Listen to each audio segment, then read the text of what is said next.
கர்த்தருடைய பரிசுத்த நாமத்திற்கு மகிமை உண்டாவதாக. இந்த நாள் தியானத்திற்கு என்று சங்கீதம் 48 அதிகாரம் 9 நாம் வாசிப்போம்.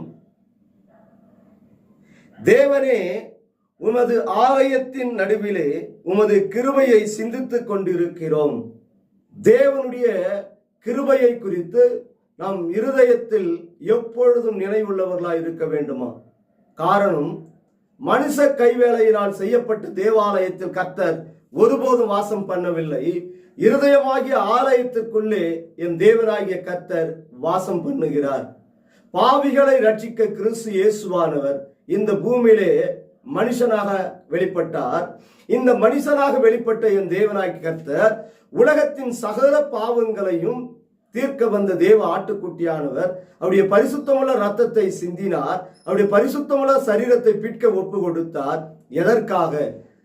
நம்மை நித்திய பரலோக ராஜ்யத்திற்கு கொண்டு போவதற்காக.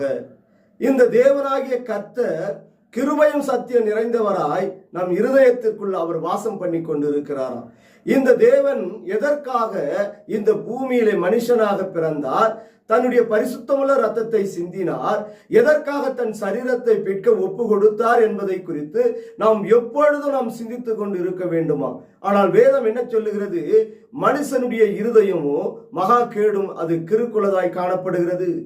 தன் இருதயத்திலே லௌகிக கவலைகளை கொண்டு எப்பொழுது துன்மார்க்க சிந்தையோட, தேவனுக்கு பிரியமில்லாத அக்கிரம சிந்தைகளோட அவன் இருதயம் எப்பொழுதும் பாவத்தில் நிறைந்திருக்கிறதா? பாவத்தில் நிறைந்திருக்கிற இருதயத்திற்குள்ளே தான் கர்த்தர் சொல்லுகிறார், உன் இருதயத்தை பரிசுத்தமாக வைத்துக்கொள். உன் தேவனாகிய கர்த்தர் உன் இருதயத்தில் வாசம் பண்ணுவதற்கு ஆவல் உள்ள தேவனாய் இருக்கிறார். ஆனபடியால் உன் இருதயத்தை காத்துக்கொள், உன் இருதயத்தை பரிசுத்தமாக வைத்துக்கொள். இந்த இருதயத்தின் நடுவிலே தேவன் வாசம் பண்ணுகிறார். அந்த கிருபையும் சத்தியம் நிறைந்த என் பரிசுத்த ஆவியானவர் உனக்குள்ளே வாசம் பண்ணுகிறார். இந்த தேவன் எதற்காக உன் இருதயத்திலே வாசம் பண்ணுகிறார் என்பதை குறித்தும், என் தேவனாகிய கர்த்தர் நித்திய பரலோக ராஜ்யத்திற்காக அழைத்து போவதற்காக இந்த பூமியில வெளிப்பட்டதை குறித்தும் நாம் எப்பொழுதும் அவருடைய கிருபையை குறித்து நாம் சிந்தித்துக் கொண்டிருக்க வேண்டும்.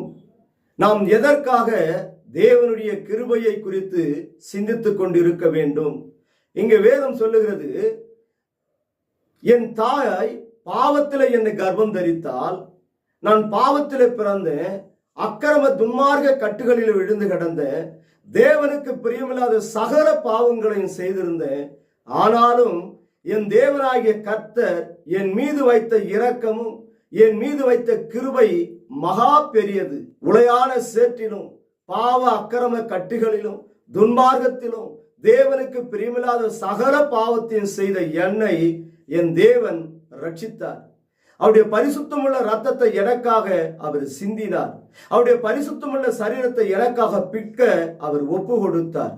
இந்த தேவனுடைய கிருபையை குறித்து என் இருதயத்திலே சிந்திக்காமல் நான் வேற எதை குறித்து நான் சிந்திப்பேன்?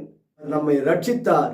இந்த ரட்சிப்பை இழந்து போகாதபடிக்கு என் தேவனாகிய கர்த்தருடைய கிருபையை குறித்து எப்பொழுதும் நாம் இருதயமாகிய ஆலயத்தின் நடுவிலே சிந்தித்துக் கொண்டிருப்போம். அப்படி நாம் கிருபையை குறித்து சிந்தித்துக் கொண்டிருப்போமானால் நிச்சயமாகவே கர்த்தர் நம்மை கைவிட மாட்டார். நித்திய பரலோக ராஜ்யத்திற்கு அவர் கொண்டு போவார். நாம் தேவ சமூகத்தில் எப்பொழுதும் நம் இருதயத்தை காத்துக்கொள்வோம், நம் இருதயத்தை பரிசுத்தமாக வைத்துக் கொள்வோம். என் தேவன் இருதயமாகிய ஆலயத்துக்குள் அவர் வாசம் பண்ணி கொண்டிருக்கிறார். ஆனால் கர்த்தர் சொல்லுகிறார், மனுஷனுடைய இருதயம் நித்தமும் அது பொல்லாததாய் காணப்படுகிறது. இந்த பொல்லாத இருதயம் நமக்கு வேண்டாம். தேவன் வாசம் பண்ணுகிற தேவன் இருதயமாகிய ஆலயத்திற்குள் நடுவிலே அவர் வாசம் பண்ணி கொண்டிருக்கிறார். அவருடைய கிருபையை குறித்த எப்பொழுதும் நாம் சிந்தவுள்ளவராய் காணப்படுவோம். நாம் தேவ சமூகத்திலே தலைகளை தாழ்த்தி நாம் தேவ சமூகத்திலே ஜெபம் செய்வோமா? சோதரிக்கு நன்றியோடு துதிக்கிறோம். அப்பா, என் தகப்பனே, இதோ ஆலயத்தின் நடுவிலே உமது கிருபையை குறித்து எப்பொழுதும் சிந்திக்க வேண்டும் என்று சொல்லி வேதத்தை நாங்கள் காண்கிறது போல அந்த கிருபை எங்களுக்கு தாரும் என்று சொல்லி கேட்கிற ஒவ்வொரு பிள்ளைகளுடைய கரத்தில் ஒப்பு கொடுக்கிறோம். பலப்படுத்தும் வார்த்தையினால் வழி நடத்தும்.